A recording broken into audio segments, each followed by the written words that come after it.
I'm Josh Lipton and I commute by bike. I'm here in Austin, Texas at the North American Handmade Bike Show. I'm here with Matt Meschke of Signal Cycles. Good to see you, Matt. Good to meet you. How are you enjoying the show? It's good. It's busy, so that's good. How did you become a cyclist? Just like every kid, you know, like got a junker bike when I was young, and we lived out in the country, and that was the only way to really get around. You know, if you wanted to ride into town, it's not like you wanted to walk. So just a way to explore, get around, like every kid gets into bikes. Yeah. But you know, a lot of bikers will stop riding their bikes when they turn 16 and stuff. And I happened to be into mountain biking racing at the time, and so I stuck with it, and just realized I can't live without it. Do you commute by bike? I do.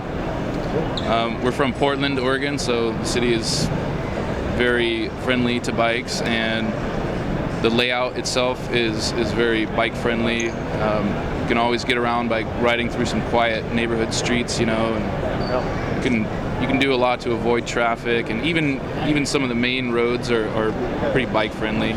People in cars are used to seeing so many bikes that they're pretty courteous, and it's kind of a close-in type city, so everything you need is going to be within a 20-minute bike ride if you need to. So the Signal shop is in North Portland, and my wife and I live in Northeast Portland, but it's about an 8-minute bike ride, and it's just, again, through neighborhoods.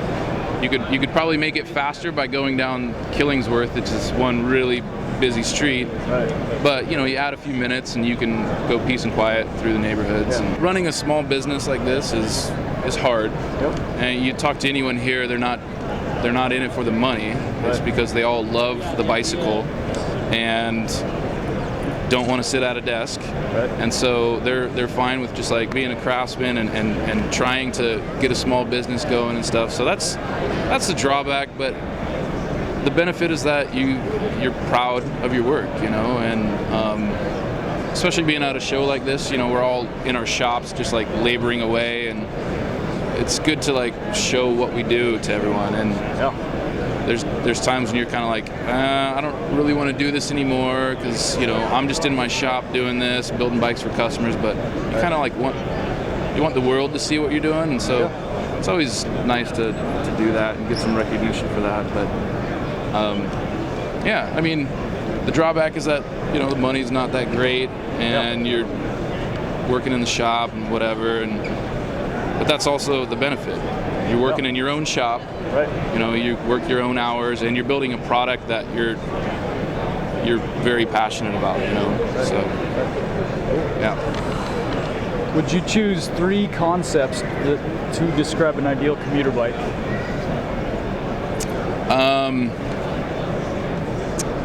Minimal maintenance, you know. Yep. And so the type of commuter bikes that we see in Portland are single speeds, because Portland's not that hilly. Right. And there's nothing more simplistic than a single speed, you know. Right. It's cheaper to build and it's cheaper to maintain. Right. So if you can get away with it, like a single speed is the best commuting bike. Also, again, based in Portland, fenders they have to be there, you know, year round. Some people will take them off, but like to me, a commuter bike, it should have fenders on year round. Right. And then, you know, portage. You have to be able to carry some stuff. You know, like you can ride with a backpack, but if you have like a little rack like this, you know, some small Ortliebs or something, some panniers like that, I think a commuter bike has to have something like that too. So, serviceability, fenders, and racks. I mean, lighting systems are great too. Yeah. You know, like a true generator type system, not just like a blinky light, but those will work too. But you got to be visible. What inspired you to begin and to continue building bicycles? Well, you know, I've always been into bicycles, and my business partner and I met while being mechanics at a bike shop in Portland, and we've been a mechanic for a long time, and we're kind of like getting a little bored with it, you know, and we found out that we both got our BFAs studying painting, so we shared that kind of relationship with being art school, painters, and both longtime mechanics and wanting to work with our hands. And so it was really Matt one winter, this was maybe like 5 winters ago or so, it's just like, hey, I want to build a bike frame, and he kind of was talking to me and wanting me to like buy a tube set and like kind of do it together, like help each other out. He ended up getting like a very basic torch and tank system, and I had a friend of ours kind of mock up this frame jig, which we still use today. And it was just, something to do after the bike shop. We'd work at the bike shop, and then we'd go over to his garage and try to hack out a frame or two, And we built a few frames for ourselves and for friends, and more friends realized that they wanted bikes, and it just kind of snowballed from there. So it was kind of accidental, really. I mean, we didn't go to, neither Matt or I went to a building school, and we didn't apprentice with anyone. We just got into it as something to do, in the winter, and then it grew from there. And then the NAHBS was coming to Portland, and so we were like, if we're gonna make a go at it, this is perfect timing. It's in our city, and so we built 4 bikes for that show. They weren't even customer bikes; they were just like show bikes. Yeah. And had a great reception, and started taking deposits, and so it's not the way like some of the older builders did it. They went to Europe and all that stuff, but we learned from each other. Matt would make a mistake, and he's like, "Don't do that." I would make a mistake, and he's like, so we just learned from each other and took our time. What are the majority of your bikes used for? Everything, really. I mean, they sometimes change with seasonal, like we'll get a run of people wanting mountain bikes for the summer. Right. And then, in spring and summer, we'll be starting bikes for people racing cyclocross. Cyclocross is huge in Portland, and Signal has a 5-member team that races for us. And so we build a lot of cross bikes, kind of all over the place too. We build high-end, like fun, arty single speeds like this, randoneering bikes like the one back there, and we build a lot of those type of bikes too. Just a no frills fendered road bike. So I guess it's all over. Road bikes, cyclocross bikes are probably the biggest though. If money was no object, what bicycle accessories would you integrate into the bicycle frame, and which would you build mounting points for? Lighting, like I was telling you, you can spend $20 and buy like a little blinky light, or you can spend hundreds of dollars and get generator systems. But I really think that they're worth it.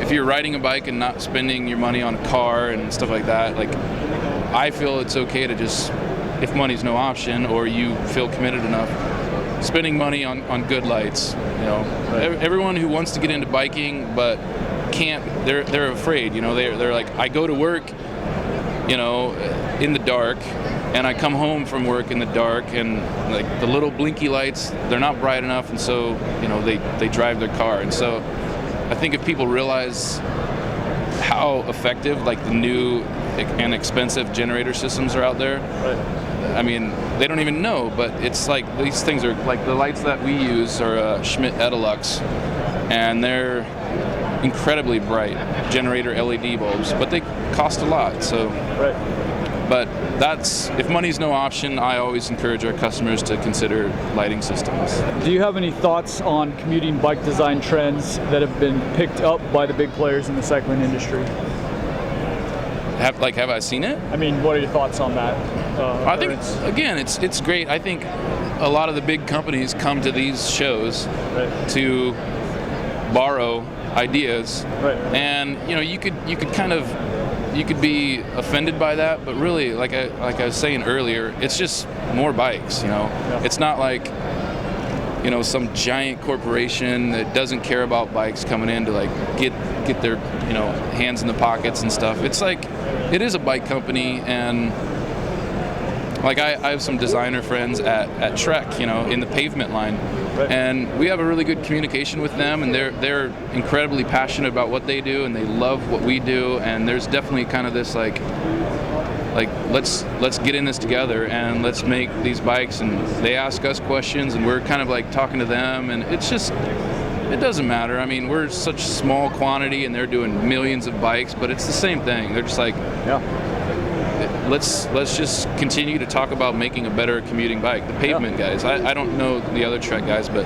the pavement guys, they're always thinking about better fender systems and better lighting systems, and what's the best bike we can make for this amount of money. And there has to be people like that out there, because not everyone can afford to spend thousands of dollars on a commuter bike, So there's a place for what they do, and I don't have a problem like helping out, sharing my experience and my design ideas, and so it's a form of bicycle advocacy. Imagine that I'm a potential buyer but not a bike building connoisseur. What features of your commuter bikes would you want to emphasize to me? Well, like we were talking about earlier, commuter bikes should be simple to use, simple to service, essentially as worry-free as you can make the bike. And so a bike like this, for your flatter cities like Portland, you need one speed and you'll be fine. And that keeps maintenance costs down, very simple to use, simple to operate. So for me, a commuter bike needs to have a single speed if you can get away with it, It also has to have fenders, or I think it should have fenders for full coverage for rain. A rack or some other system to carry some gear. I think an upright bar is by far the way to go with a commuter bike.